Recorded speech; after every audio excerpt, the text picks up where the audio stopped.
Welcome, everybody, to Dead Talk Live. I am your host, Viz, and welcome to the show.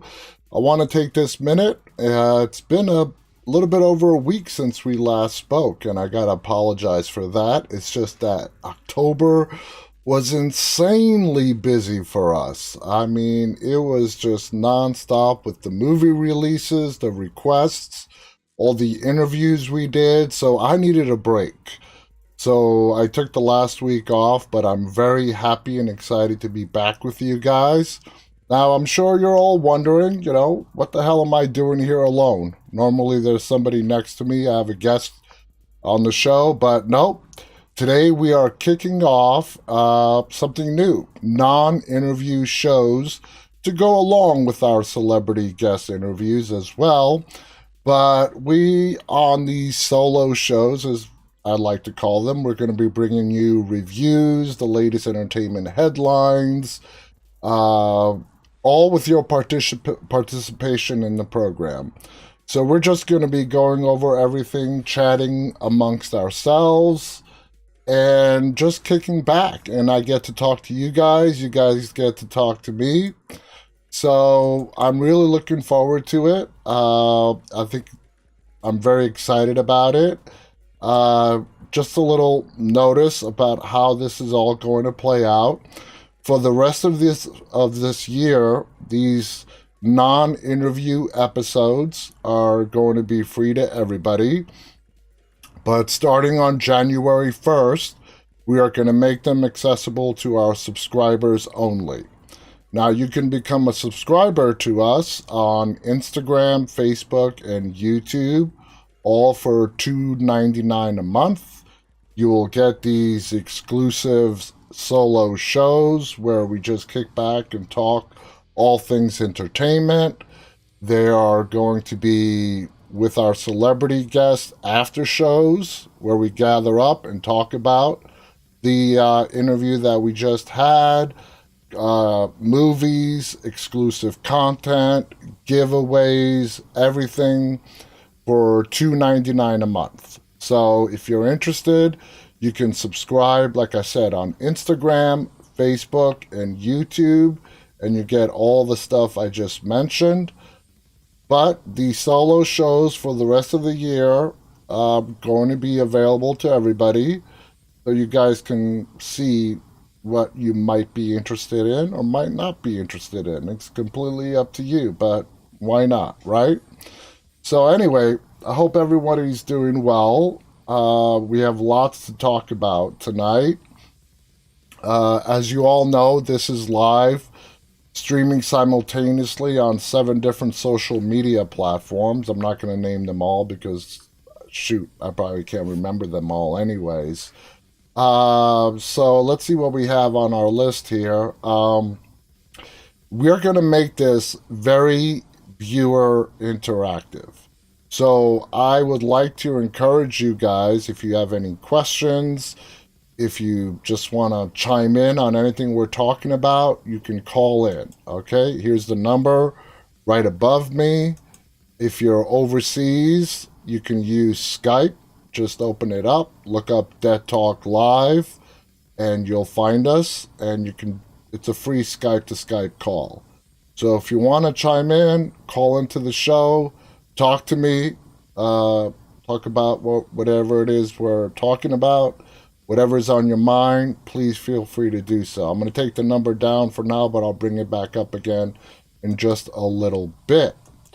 So, for those of you that can't see me or don't have video, the number is 718-509-9270. So please, I encourage you guys to chime in with anything you want to talk about. So last month, we attended Comic-Con up in New York, which is always just a lot of fun. It was exhausting, but it was well worth it. I did put up a 30-minute video of some of the highlights and exclusive interviews we got done at Comic-Con last month. It's available only on our YouTube channel. So if you're not on YouTube right now, go to YouTube, look up Dead Talk Live, and you will see it under the playlist Live Appearances and Conventions. We got to talk to, we got to attend panels, exclusive interviews with the cast of Showtime's new vampire show called Let the Right One In, which premiered October 9th. We got to talk to the entire cast. So if you want to see what that's all about, check it out. It's a great new show. It premiered, like I said, October 9th and airing right now on Showtime. Lindsay is with us. She saw the video in Comic-Con. She says it was awesome. Thank you, Lindsay. So let's see what else we got coming up. Well, what we did in New York, uh, that Thursday, I arrived on Tuesday night. That Thursday, we were lucky enough to be invited to a special Universal screening of Halloween Ends. So that was kind of cool. We got to see Halloween Ends a week or more before it hit the theaters. A nice small theater that you would pass it and not even know that that's where Universal Pictures held some of its screenings. So we watched Halloween Ends, and we're going to talk about Halloween Ends a little bit later on in the show. But I just got to tell you, I enjoyed it when I left the theater. I still enjoy it today. But like I said, we're going to break that down a little bit more later on. The following day, I got to talk with Andi Matichak, who plays Allison in the last 3 Halloween movies. If those of you who don't know, Allison is Laurie Strode's granddaughter, Jamie Lee Curtis's granddaughter in the film. One of the main stars in the last 3 Halloween films. So that interview is up on all our social media platforms. So if you have not watched it yet, I highly encourage you to check it out. Me and Andi had a great chat about the Halloween Ends and the trilogy itself and how it was concluded. Now, I know there's a lot of controversy out there in regards to this movie. And like I said, we're going to be breaking that down some more. We also got to mention Keith David, who was our guest twice in a month. The second time around was just a couple of weeks ago. He came on to promote his new Netflix series, From Scratch, that is co-starring Zoe Saldana. I'm very happy that is now available on Netflix, and last time I checked, it was one of the top 3 shows currently airing on Netflix. So it's a really good show. So if you are looking for something to watch, I highly encourage you to check that out. Now, I started Dead Talk Live well over 2.5 years ago now. And when I went live for the first time, it was nothing. I was just experimenting with something in the middle of the night. We've been very fortunate, and to date, I have interviewed over 300 celebrity guests, from actors to filmmakers. How that all evolved from me just doing a stream one night, it's been such a whirlwind, I can't even explain it to you. But we're approaching 3 years of being live on the air now, and wow, it's taking a peek behind the entertainment curtain. To say I've had to take a crash course in how this industry works would be a big understatement. But the purpose of these shows, where we just get to talk with one another, is I want to share with you guys some of the stuff that we've all learned here. I came into this just a regular fan like you guys. I enjoyed movies. I'm a big horror fan, but I enjoy all movies, all television shows.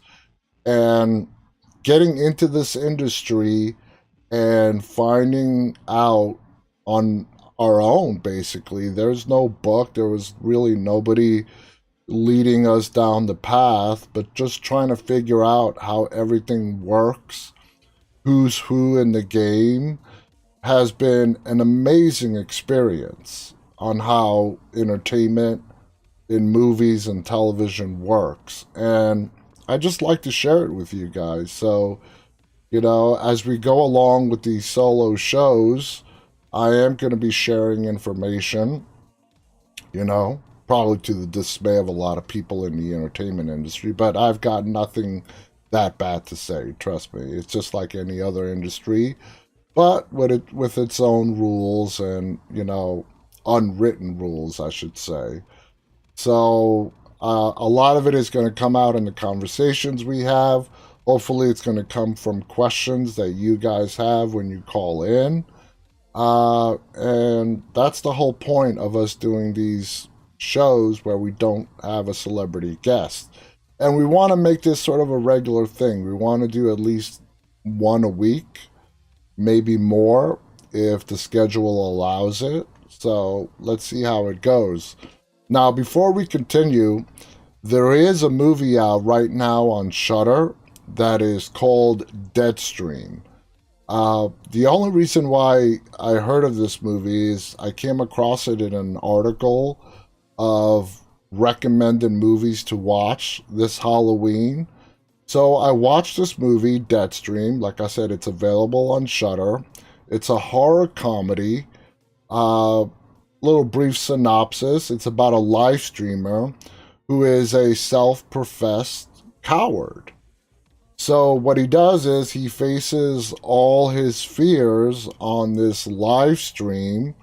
I mean, just doing some of the stupidest shit you can imagine. Not unlike some real stuff that we see on YouTube and on social media today. But the one thing he has not done yet is spend the night in a haunted house. So you could sort of see where this is leading. This guy takes up the challenge and he stays in what he professes is one of the most haunted houses in the United States. Just before we went live today, I got confirmation that the star of the movie, Joseph Winter, and the movie's co-writer, which is also his wife, Vanessa Winter, will be our guests one day in the week of November 14th, which is like a little bit over a week away. So I'm really looking forward to that. It's very funny. It's scary. It has a little bit of everything. So I'm really looking forward to talking to Joseph and Vanessa. As always, go to our website, Dead Talk Live, click on our guests to see all the confirmed guests that are coming up on our show. So, and also, all our episodes are archived on the website as well.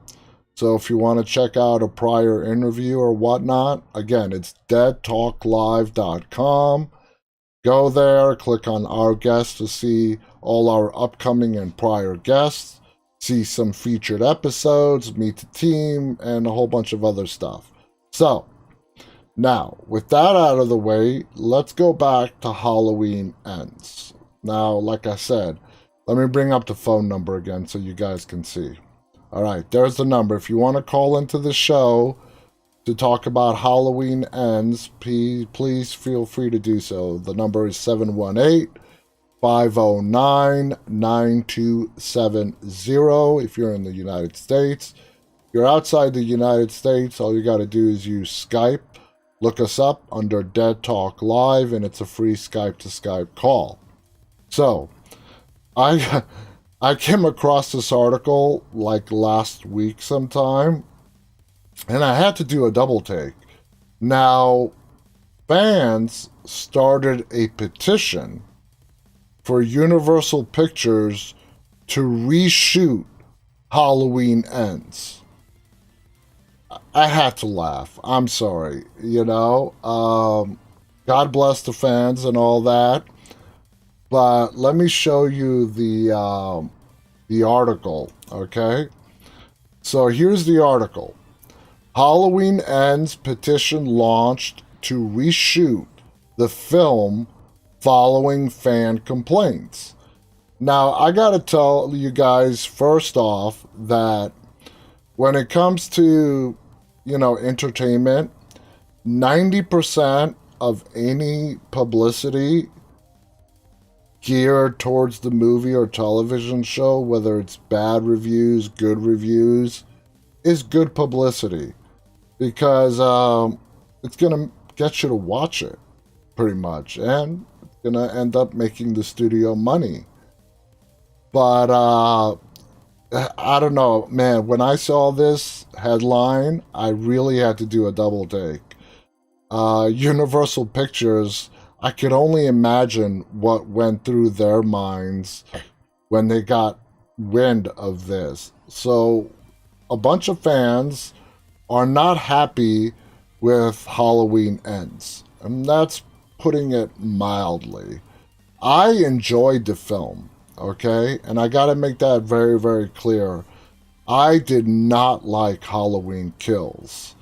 The whole hospital, evil dies tonight, Tommy Doyle's character. I just did not enjoy Halloween Kills in the slightest bit. Halloween Ends had a much deeper story.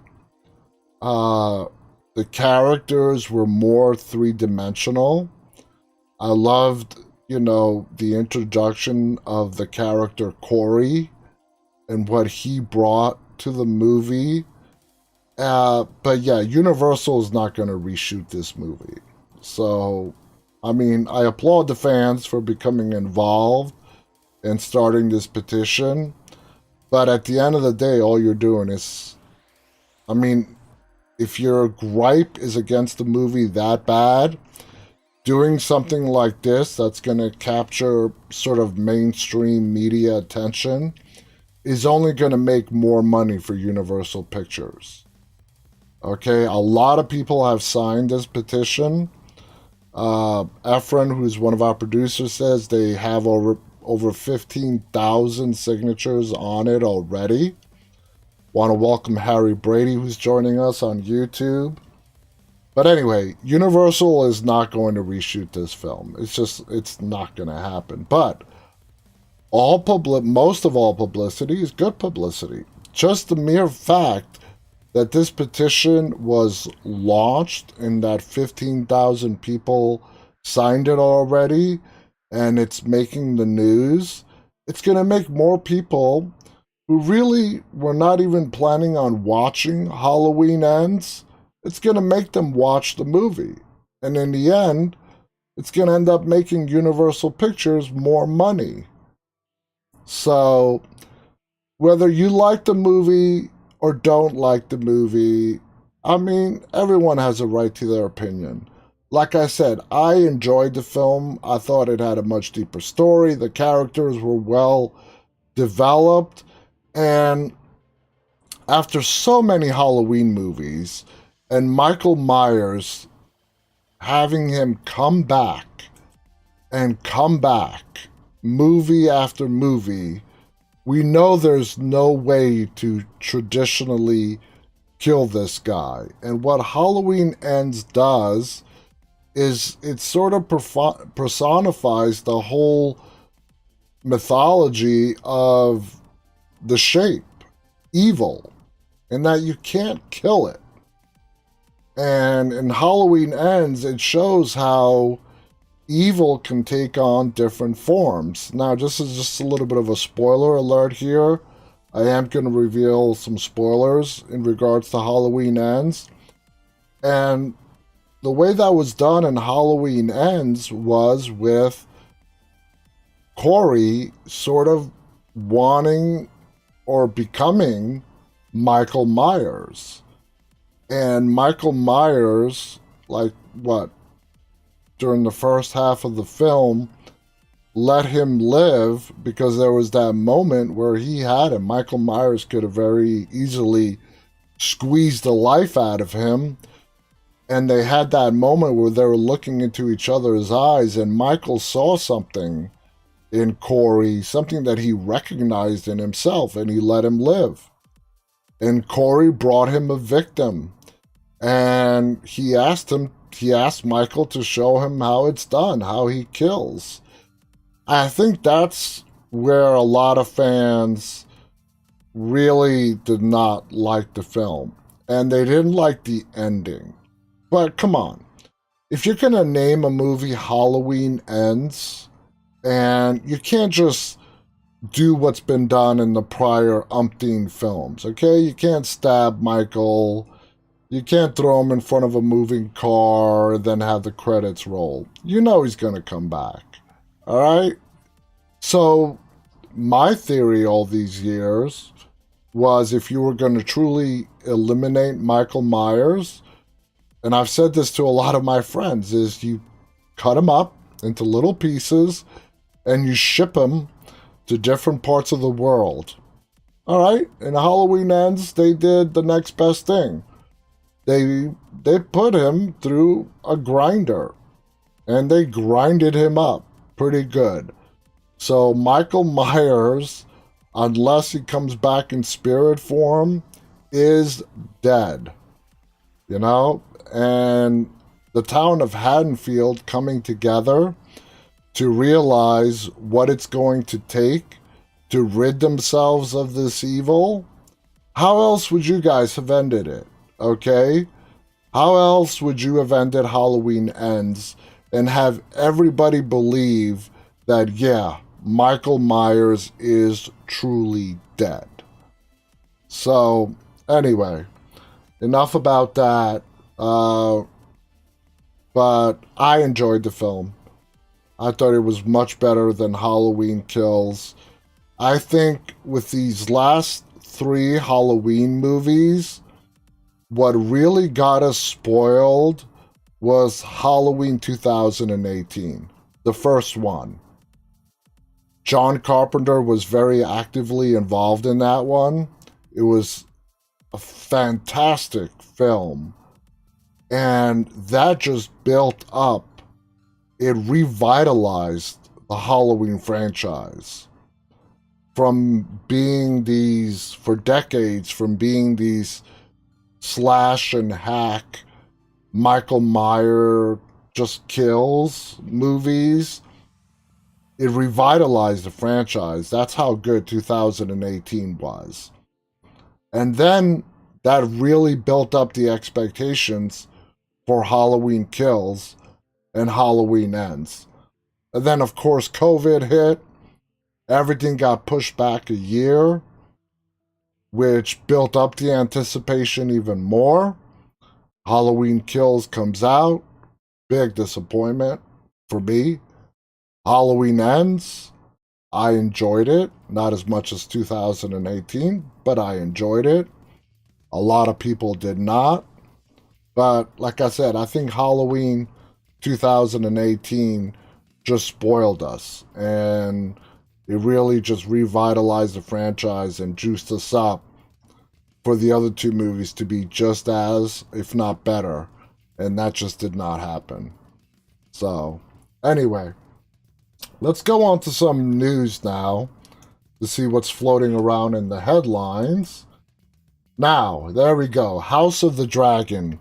How many Game of Thrones fans do we have in here? Because I gotta tell you, I'm a big Game of Thrones fan, but House of the Dragon, holy shit. I mean, what a brilliant, brilliant show. And to be able to talk to Graham McTavish last Tuesday, not this prior Tuesday, the one before, who plays Sir Harold Walterling, Lord of the King's Guard in the show, and to get to hear some of the behind-the-scenes scoop and the motivations for his character. I love this show, okay? And as do a lot of people, because as you can see here, subscribers for HBO Max are up. And I'm sure House of the Dragon has a lot to do with that. I mean, I'm speechless. I don't know what else to say. I mean, Game of Thrones was an amazing show. But what I've heard a lot of different people say is what makes House of the Dragon that much better is that the characters are more relatable and they're more deeply developed, they're relatable, and that's what makes House of the Dragon better than Game of Thrones. Is it better than Game of Thrones? I'm still on the fence about that. I don't know if it is better or not. I do agree that the characters are a lot more interesting in House of the Dragon. I like how they did the format in the first season, with the first 5 episodes showing a lot of the characters' younger versions with different actors, and then the final 5 episodes switching up the actors to play the same characters in their adult selves. I think that was brilliant, you know? I was kind of hesitant and weary at first because we got really used to young Rhaenyra and all the other characters. Alicent, who became Queen Alicent. And then to see them grown up, to see Olivia Cook take over the role of Queen Alicent was phenomenal. I'm a big Olivia Cook fan, and it would be my dream to get her on this show one day just to talk with her. I've been a fan of Olivia Cook going back to the days or dates of her being on Bates Motel. She's a fantastic actress, and she's amazing as Queen Alicent. And then, of course, Graham McTavish, who was our guest last week, so brilliant in his role as Sir Harold Westerling. And like I told him, I'm really excited that he got to live through the first season because they can take his character in so many different directions and make his character more prominent moving into season 2 and beyond. Now, for anybody expecting season 2 to come out in the next 6 to 8 months, you're going to be disappointed. A show of this magnitude takes a long time to shoot, post-production, so we're not going to see a season 2 of House of the Dragon till 2024. You know, it's not because they're trying to figure out whether to renew it or not or anything like that. It just takes a long time to put a show that is this complex together to go out and shoot another season. So I'm sure there's a lot of Game of Thrones, House of the Dragon fans out there. It sucks that we have to wait so long, but I'm sure the wait's going to be worth it. So let's see what else we got. All right. I know we definitely have some John Wick fans out there. I don't know if you guys have heard or not, but there is a prequel that is coming out, and it's going to be streaming on Amazon internationally. So the John Wick prequel series, which is called The Continental, will stream on Amazon outside the United States, Middle East, and Israel. It was previously announced that the Lionsgate-produced series will air on Peacock in the US, rather than Starz as originally planned. The show does not yet have a premiere date, but it is expected to debut sometime in 2023, which is just around the corner because it's already November. Here's a story which I just found amusing, or I wouldn't normally bring this up, but on the set of Denzel Washington's new movie, the caterers on set got busted in a cocaine bust. I swear, you can't make this shit up. They did. The caterers on the set of Denzel's new movie, they got raided and they got busted for coke. There's apparently a cocaine problem on the set of the new Denzel Washington movie. 2 caterers working on the set were arrested after cops in Italy say they seized a bunch of coke following a man's death. Italian paramilitary police say they seized 120 grams. Excuse me. I mean, 120 grams. Okay, and we're not talking about kilos or anything here. It's still a lot of coke. They seized 120 grams of coke during a Tuesday afternoon raid at a hotel on the Amalfi Coast near where Denzel and Dakota Fanning are filming the Equalizer 3. Man, that franchise has almost been forgotten about, but they're bringing it back, the Equalizer 3. So I thought that was kind of funny. I wanted to share it with you guys. So let's see what else we got. For anybody that doesn't know, Discovery, the Discovery Channel, bought out Warner Brothers. Now, when I first heard this news, God, it's been well over a year now. The deal is done. The merger is complete. You would think it would be the other way around with Warner Brothers buying out Discovery, but no.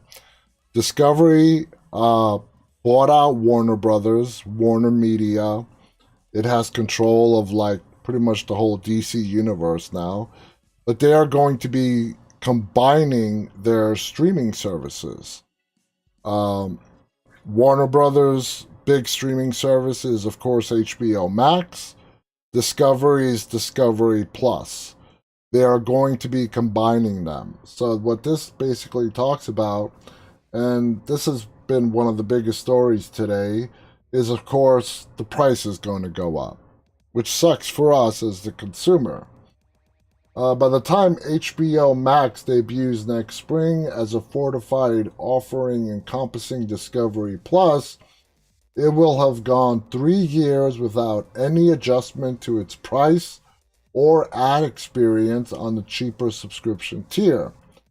Get ready for that to change with Warner Brothers Discovery Streaming and Games CEO JB Peritet indicating prices will head north and the ad load could potentially double from its current level. So if you are subscribed to the cheaper ad-based HBO Max, expect to see more ads. If you're a part of the no ads and pay the higher price, expect the price to go up. With a $15 monthly price point since its launch in May of 2020, HBO Max has remained stable as rival services have gone up, though discounts have periodically been dangled for consumers. In June 2021, HBO Max with ads, a $10 a month version with advertising, made its debut. In reporting lackluster third quarter results today, Warner Brothers Discovery said the combined direct-to-consumer subscriber base across HBO, HBO Max, and Discovery Plus, which has been live since January of 2021, has reached 94.9 million subscribers. Not bad, I would say. But with all these studios making originals, it's not just put the content out there that other, studios make films. HBO being, Warner Brothers not only being production, it's also a distributor. It costs money. So in order to keep bringing these original shows and movies, they have to raise the costs. At some point, this is going to have to come to a head because we have so many subscription services out there, too many to name, and everybody's trying to angle for a piece of the pie. We've already started seeing mergers happen. They're going to continue to happen. I think by the time the streaming wars are all said and done with, we may have 3 to 5 big-time streaming players left on the scene, which I don't know what that means for us, but it's expensive. So I'm personally sick about hearing about Johnny Depp and Amber Heard. But this was also kind of amusing. Johnny Depp won the lawsuit against Amber Heard. We all know that by now, unless you're living under a rock.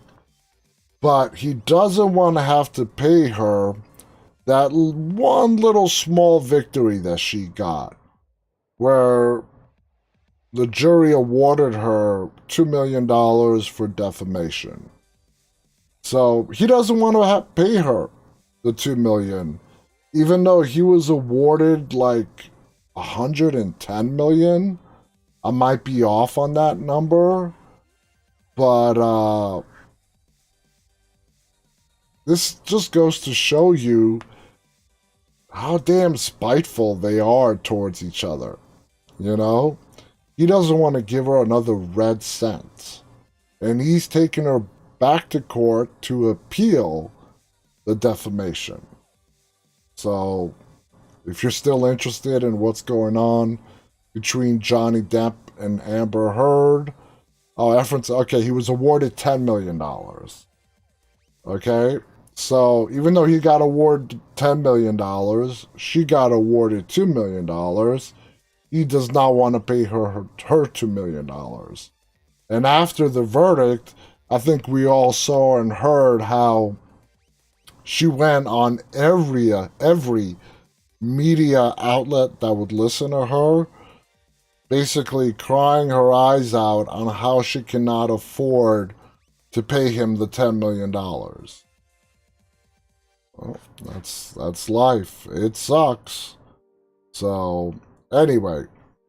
So, let's move on to our reviews. We already talked about Halloween Ends. Let's talk about Barbarian. All right? And we have a review out there. Let me bring it up here. Give me a second. We have on our Dead Talk News website, and for those of you that don't know, Dead Talk News is our internet print entertainment news site. So if you haven't checked that out, please do. It's doing really, really well. And you can find it at deadtalknews.com. We have reviews, latest entertainment news, predominantly around the horror genre. Barbarian is a new film that came out recently. And I watched it like last week. Interesting film. The primary reason that I watched it is the acclaim it has gotten from critics and fans from all over the place. So I had to check it out. And it's a good film. It really is. Some of the things I was not too particularly keen about is the reverse chronology storytelling, where it starts off in the present day. I would call that, Act 1 of the movie. Act 2 takes us to Justin Long's character, who, I don't want to give any spoilers away, but Justin Long's character in the movie, yeah, he is intentionally put in there as a character that you're not meant to like. He's out in Los Angeles. Okay, the film is taking place in Michigan.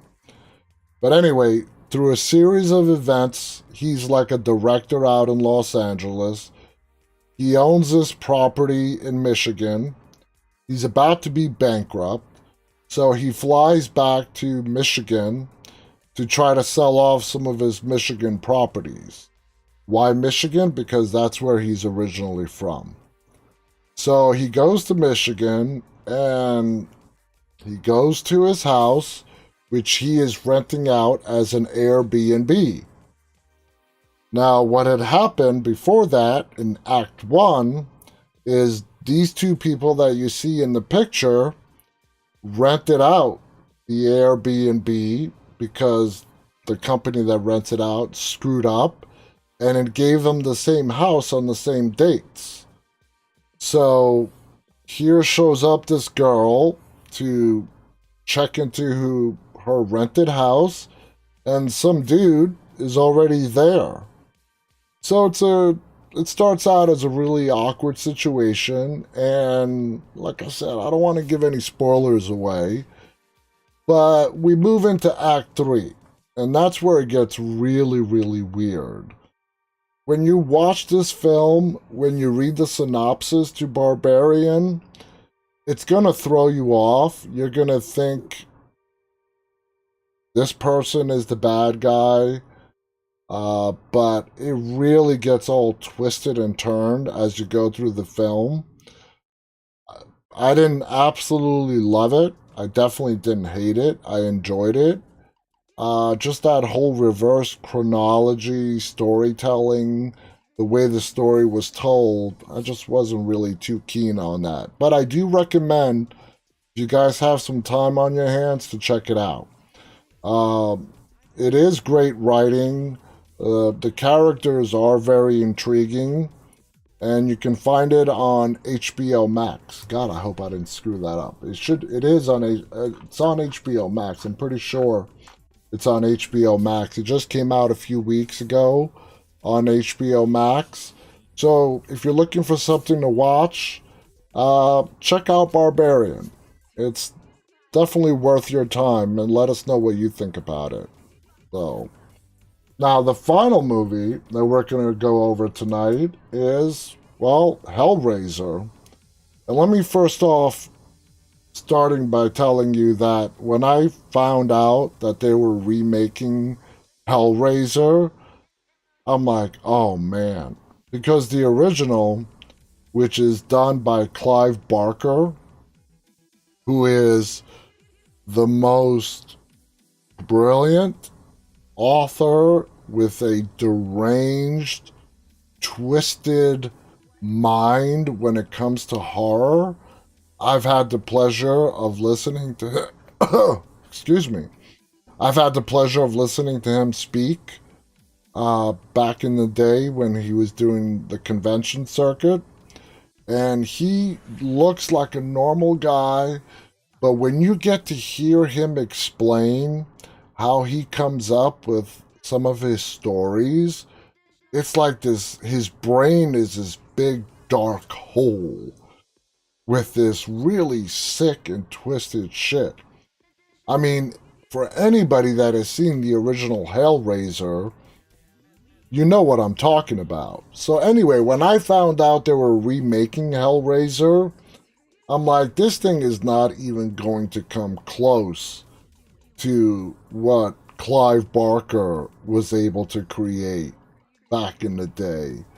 Because the first Hellraiser is just so disturbing and yet so good. So I watched it. I watched the new Hellraiser, and this is very hard to do because they share the same title and it is a remake of Hellraiser. Uh, but if you sort of don't compare it, try not to compare it to the original, you'll enjoy it. I mean, it's not great, not absolutely horrible either. But if you compare it to the original and you expect for them to match what was done in the original, you're gonna be disappointed because you can't match that. You can't redo that the way it was done back then. But again, I'm not gonna tell you not to watch this. It's definitely worth checking out if you are a Hellraiser fan. God knows how many sequels came out after the original. Uh, Pinhead, Doug Bradley, who played the original Pinhead. So definitely check this out. Anyway, guys, as you can tell, I'm losing my voice. It's been a while where I've done a solo show where I've done all the talking. So this is just our first episode of our non-interview episodes that we are going to be running. We're going to try to run at least one a week, where we get to chat. I get to have you guys get to see what's on your mind and to hear from you. For the next 2 months through the end of the year, these non-interview shows are going to be available to everybody live. simultaneously on our 7 different social media platforms. Starting in the beginning of January, they are going to be for our subscribers only. If you're interested in subscribing to us, you can get all our information by visiting us on any one of our 7 socials, which include Instagram, TikTok, Facebook, YouTube. But more importantly, go to our website. Go to deadtalklive.com. Look at our prior guests. If you click on any prior guest picture, it will bring you straight to their interview with us. See all the other great stuff we have on our website. Check out Dead Talk News, which is where this article that's on the screen is from right now. And we would love for you guys to subscribe. Join our family. We're going to be having, after live guest interviews, we're going to be having exclusive after talk live shows where you and I just get to talk about the interview, the show, the movies that we just discussed with our guest. You guys are going to get exclusive Zoom access that is going to include some of our guests. So a lot of good stuff, all for $2.99 a month. So check it out, and if you're interested, you could sign up on Instagram, Facebook, or YouTube. As with any, I love Instagram, Facebook, YouTube, but we're a television show. And if you guys all know, if you're watching video, the best place to do it is on YouTube.